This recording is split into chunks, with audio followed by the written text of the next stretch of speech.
I wanted Trip. You wanted. Yep. There was no way in hell I wanted her out there. But now I don't know Yeah. what would have been better. What were you expecting? I was expecting the lower cost of a lot of just your everyday living things and Okay. hoping that he would make things better for everybody in America because that's what we need. Without a doubt, people are going to be feeling this for a very long time. Specifically, the fact that wages have basically remained stagnant for a gigantic amount of time. We've basically physically printed from 150 billion to 300 billion dollars physically, while also adding almost $2 trillion every single year since 2019 to our money creation. Let's say, because we have an issue here. A lot of people voted for Trump because they thought that Trump had the ability to basically lower inflation in any massive manner. He can slow it, potentially. Right? If Jerome Powell also comes to the table and says, you know what, we're going to go ahead and lower interest rates potentially, but I wouldn't say that's a really good idea because asset prices are basically going to shoot through the roof if that actually happens, guys. Okay? So we need to look at things differently. Things are going to be more expensive. They have to be. I would say 25%. You've lost basically 25% of the value of your dollar. The reality of the situation is because $1 in 2019 was $1, right? It was what we remember, pre-COVID type of thing, right? But now it's 125. So whatever you were going to buy for $1, bro, just go ahead and add, 25% more, and that's basically what you're spending for that same product you're purchasing in 2019. All right, the money already exists. So we can't really burn it. You get what I mean here, guys? In order for things to get cheaper, the money needs to not be there. It's like the law of supply and demand in terms of economics here, guys, right? So I know, before we even jump into this video, I know factually this is basically what we're going to be experiencing because that's the thing that CNN is targeting. They're targeting the people in the super hard working agriculture type of areas that have definitely absolutely experienced inflation large scale. But all right, let's go and jump into it. I just, again, we can't, unprint the money or like unalive the money in TikTok terms, guys, right? But either way, let's jump into it immediately. This is a suggestion via a channel member. I wanted Trip. You wanted. Yep. There was no way in hell I wanted her out there. But now I don't know Yeah. what would have been better. What were you expecting? I was expecting the lower cost of a lot of just your everyday living things and Okay. hoping that he would make things better for everybody in America because that's what we need. Groceries are already outrageous. And then we put the tariffs on across the seas or whatever, like China, all that. It just makes everything more expensive for everybody. Jamie Basinger is the only person we met in eastern South Dakota who openly questioned her own political views. Of course. Most people we talked That's to fair. said it was risky to talk about politics here, even as the effects of Trump's tariffs loomed over the Hitting him agricultural hard. economy in an Yeah. area that voted for him by about 70%. Well, guys, I mean, if you listen, a lot of these places are going to be like soybean farmers, and China is like one of the larger consumers, let's say, or importers of soybeans. Of course, they're going to be feeling this. I've also said kind of the same thing the entire time, specifically during the election cycle. It's very, very, very important not to toe party line. Number one, don't never do that. I don't care who you vote for. Just make sure you're voting based off of the things that are actually happening in your household. Make sure you're making an informed vote. A lot of these people probably should not have voted for a Republican in the first place. Right. I would say specifically, the woman that was speaking earlier, she definitely looks like she's an employee somewhere. And generally, employees somewhere are going to benefit a lot more from specifically Democrat type programs. Okay, that's the reality of the situation. Like, I have multiple members of my family who absolutely would benefit more so from voting for a Democrat, but they got angry, they got emotional, and they're just like, you know what, I'm gonna vote for a Republican. Me personally, my family, my household absolutely benefits from Republican programs. So that's just how my household is going to run. Basically, and none of the things that generally the Democrats offer are things that have the ability to affect my household. Not so much, at least. But there are many people out there who are absolutely voting emotionally rather than logically in circumstances. And that's exactly what we just encountered here. This woman here absolutely should have not voted Republican based off of her specific House economics, from what we can tell at least. Seriously. Generally, opinions were divided between trust Trump's plan and how can you still like this guy. Wait, so Becky, let me ask one thing. Are you in a politically mixed marriage? Yeah, did you see the Joe Biden sign? Would you like to talk about that a little bit? Yeah. Becky Hofer was not afraid to talk. She's a Democrat, and her husband is a conservative non-voter. She's a freight broker. Basically, if a company needs to ship bricks, she'll find you a flatbed truck. If you need to ship meat, she'll get you a refrigerated truck. Ooh, you need the truck tomorrow? Can you guys, like, fork a pallet jack into the back of the trailer for him to pallet jack him to the front? This gives her a window into real-time shifts in the economy. Everybody's nervous. People are making different decisions for different reasons, but, you know, some of it's hesitation, some of it's actual price changes. Everybody just wants some stability right now. And those shifts can be complex. She says China's retaliatory tariffs on American pork and beef could lead to higher prices on fruit. Right now, it's produce season in California. We need to get out to California. What goes out to California? Meat. We haul pork. We haul beef. Where does it go? It goes to Asia. If it doesn't go, the price produce is going to go up even that much more because they're going to have to pay more for the trucks. You know, as we've talked about, you're in a really conservative area, very pro-Trump area. Like, do you feel frustrated in trying to talk to your neighbors about what's going on? Yeah, you know, it's the biggest thing that frustrates me is that I just feel like nobody cares right now until it affects them. And I don't understand how they don't see that. They're not dumb. These people aren't dumb. And they're not unkind people and selfish people and thoughtless people, so I don't understand. Yeah, because the concept of like egalitarianism is an absolute nightmare. What she's speaking of, and basically what she's holding as her ideology overall, is, hey, listen, it should be all for one and one for all type of thing here, guys, right? But unfortunately, that absolutely stifles innovation. It has the ability to stop the concept of people wanting to work for things if there's nothing in it for them personally. I'm starting to notice, like, even more and more and more as you guys send me more things from CNN. The Democrat Party is absolutely the party of women exclusively. Because I've noticed, just outside looking in here, I'm not a woman, right?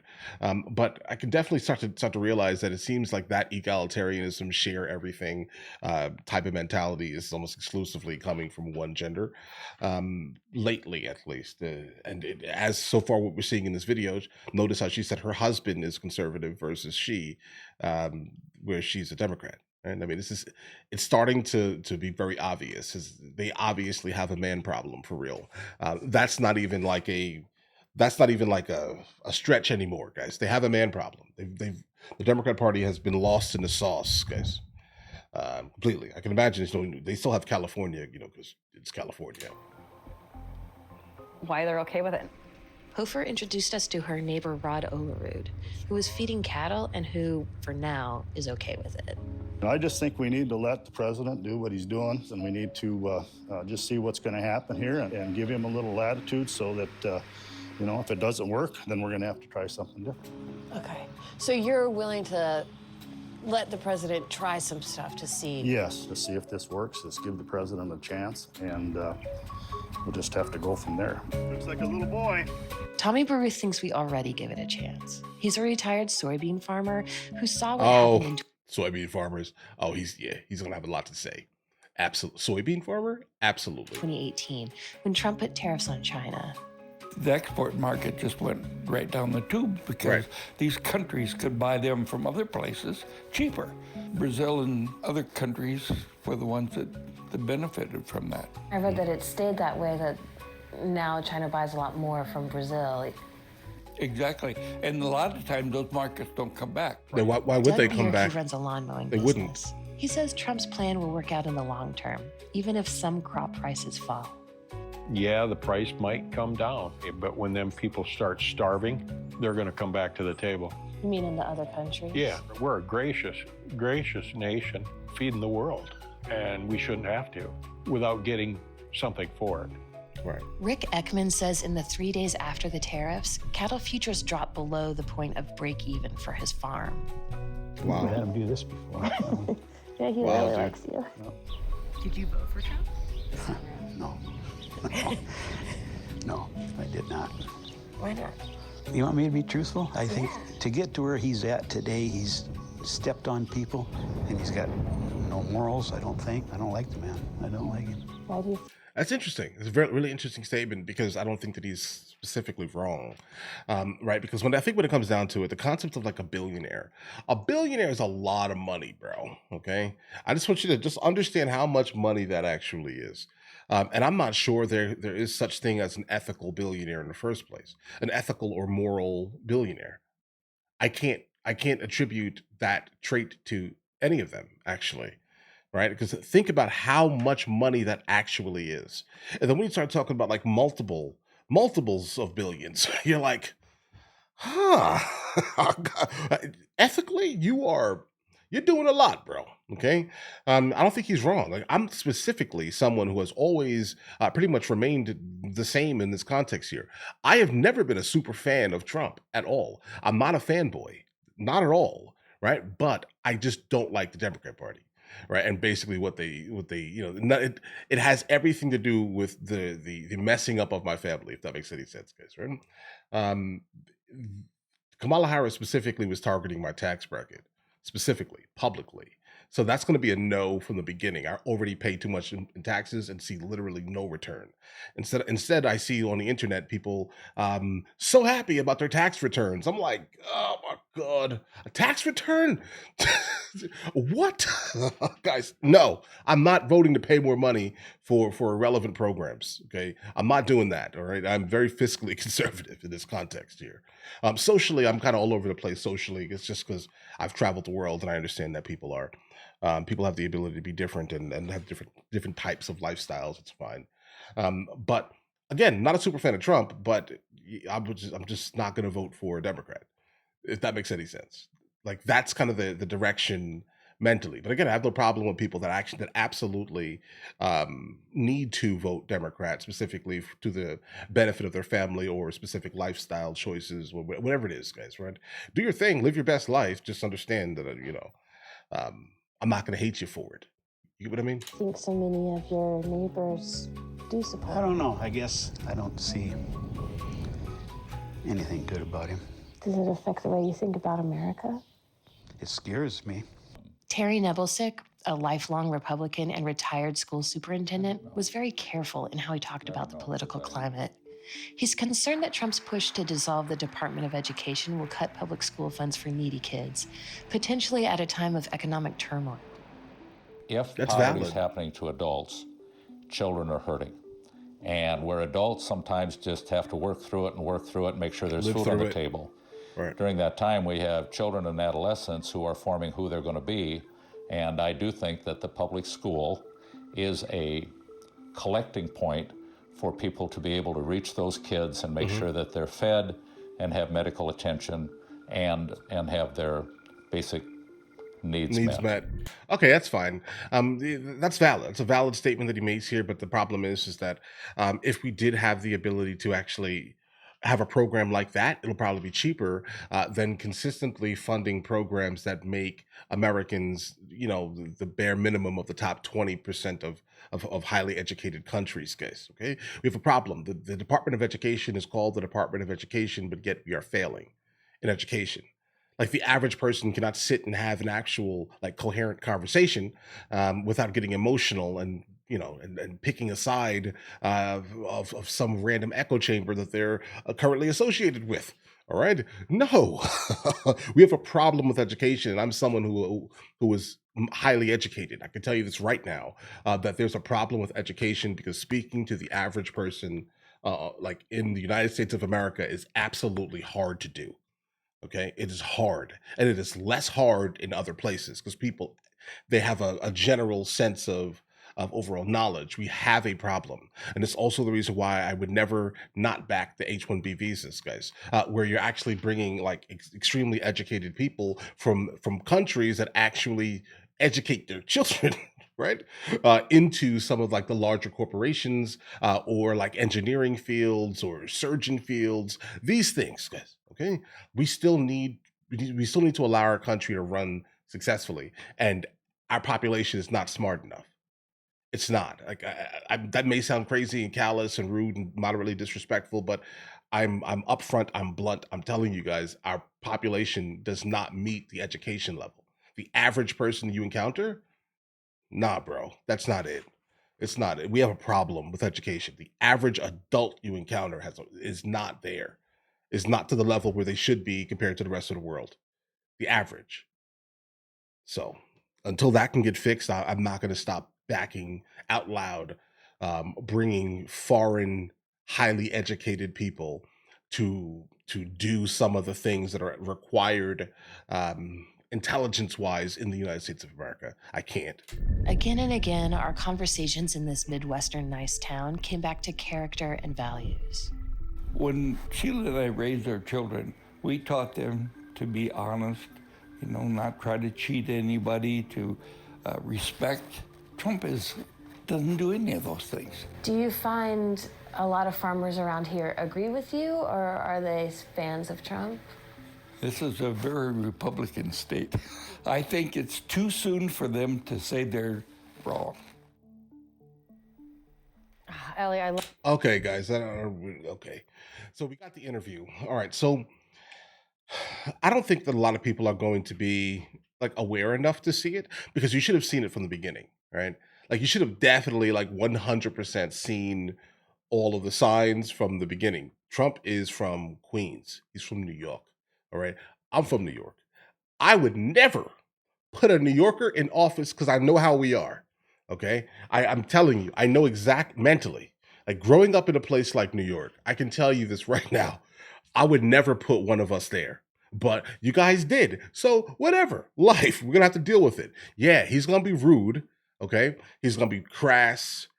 He's going to be moderately self-centered. Put all those traits, egotistical. I'm from New York. Like I'm telling you, he's going to be he's all of these things in one. All right. So just understand, he's from the most diverse city, maybe in America, the world.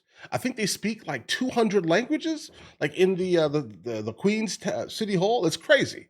It may be one of the most diverse cities in America, actually. It's Queens, maybe. But either way, this is where he's from.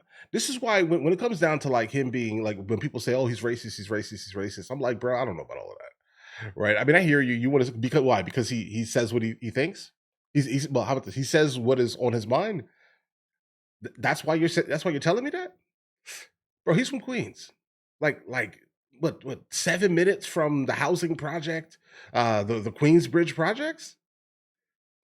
I mean, he saw all of the craziness in the 70s and 80s in New York, right?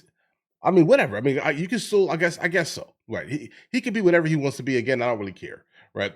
I don't like the concept of him specifically, because I don't think a New Yorker should ever be president. I would ban New Yorkers from being president, specifically coming from this modern age. Nope. Don't put them in office, bro. Because there's going to be a whole lot of people, like people in South Dakota, who are just not going to understand. Let's say there could be. They're going to perceive him to be all these things. Yes, he is all these things. He's from New York. Like, I don't know many nice New Yorkers. Like, if someone was to fall from like some type of like heart attack oriented thing on the street, the average New Yorker is going to walk over his body. Average. The guys, have you been in a New York subway? Guys, don't know. I'm from New York. I trust my words here. And if you're from New York, you understand what I'm saying here. All right, for a second here. Just try to understand deeply for a second. All right. And specifically, no. Not just anywhere in New York. I'm not talking about Canada, right? I'm not talking like above the city. That's all Canada, right? Not there. I'm talking about real New York. All right. If you like, do not allow us in office. Because listen, I've said multiple times in multiple videos, if you make me president, listen, guys, let me do it. I'll fix every ghetto in the United States of America in a day. In one day. National Guard. Listen, don't do that. I'll violate listen, don't do it. Don't do it. I'll be bad. See, I'm a New Yorker. I'm telling you. But either way, listen, you guys all have an absolutely amazing day. Let me know in the comments what you guys think. If you guys are new here, please like and subscribe. I'll catch you guys later.